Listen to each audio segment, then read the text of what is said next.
Just wanted to make a short video on vibrato. Been asked a couple questions about it, how I work on it.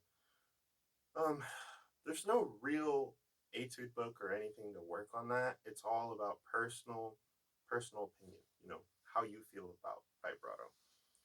There are some times where vibrato is necessary and sometimes that it's not, and it's important to realize that. Etude number 6 of Roshu.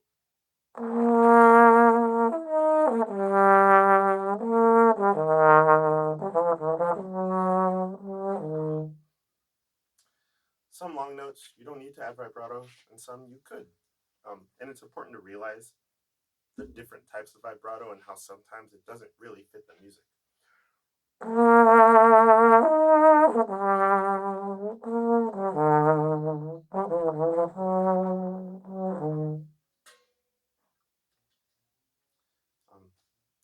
Slide vibrato isn't really the best choice there, in my opinion. Some people may disagree, but in my opinion, that's not the best choice of vibrato there.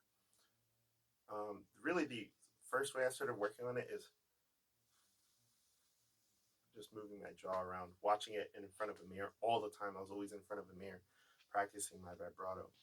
But before you even start to practice vibrato, it's important to, it's important to know you can make a good sound, know you can get clear starts, know you can play in tune. Because if you can't do those things, vibrato doesn't add to the music. So, like, if I do this etude again, but out of tune,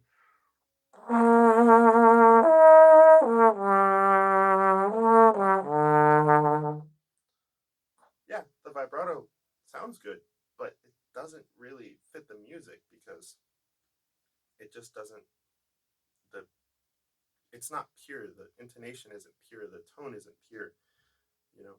And it's important to realize that those things come first. Vibrato is nice on top. It's the cherry on top. Another thing, slide vibrato is good in certain contexts. So this, it's not, in my opinion, but something like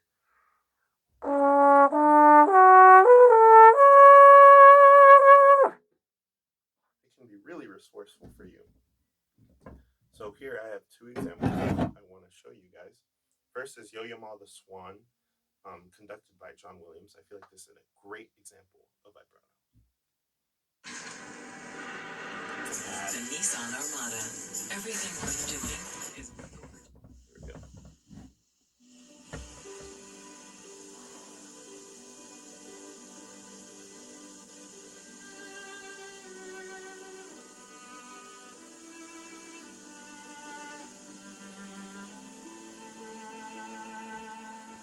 Love the way he does that vibrato. And I want to try to mimic that.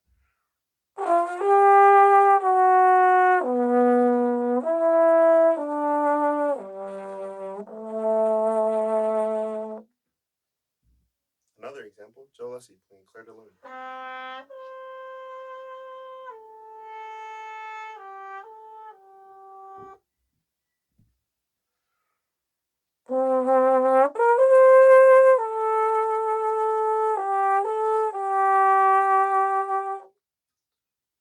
It's really just about listening and developing an identity for your vibrato, for you personally.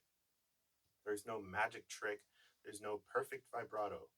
And so really, biggest thing is obviously watch yourself in a mirror, record it, and listen back so you know it's convincing. And make sure you can, like I said, pure tone, pure intonation, stuff like that. And listen to other people. That's really how you're going to develop a sense of what you want your vibrato to sound like. And, you could practice it on long notes.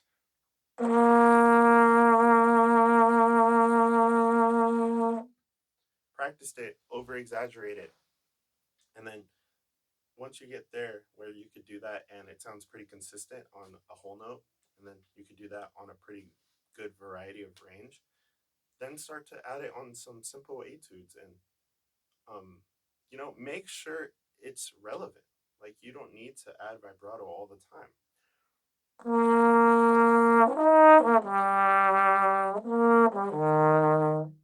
For me personally, underusing vibrato is something I enjoy. I don't like using it all the time. You don't need to. sometimes it's important to let the phrase relax, like here at the end.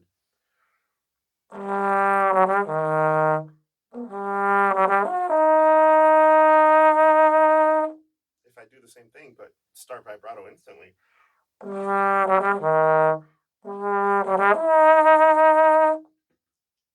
the phrase never feels like it relaxes. So make sure you're using vibrato tastefully. You don't need to overuse it. Underusing it, in my opinion, is significantly better than overusing it. Make sure it's convincing. Make sure it doesn't sound like you're nervous or stuff like that. Make sure it sounds like vibrato. Like this is vibrato. It's like a statement. Like I am using vibrato. It's not, oh, maybe I'm sort of using it. Like no, you are using vibrato. So make sure you state that when you're playing. But overall, really the most important thing is record it and listen back to it. Make sure you can make pure sounds and stuff. And listen to other people. The best way to get better as a musician is to listen to musicians who are better than you. That's what I'm constantly doing.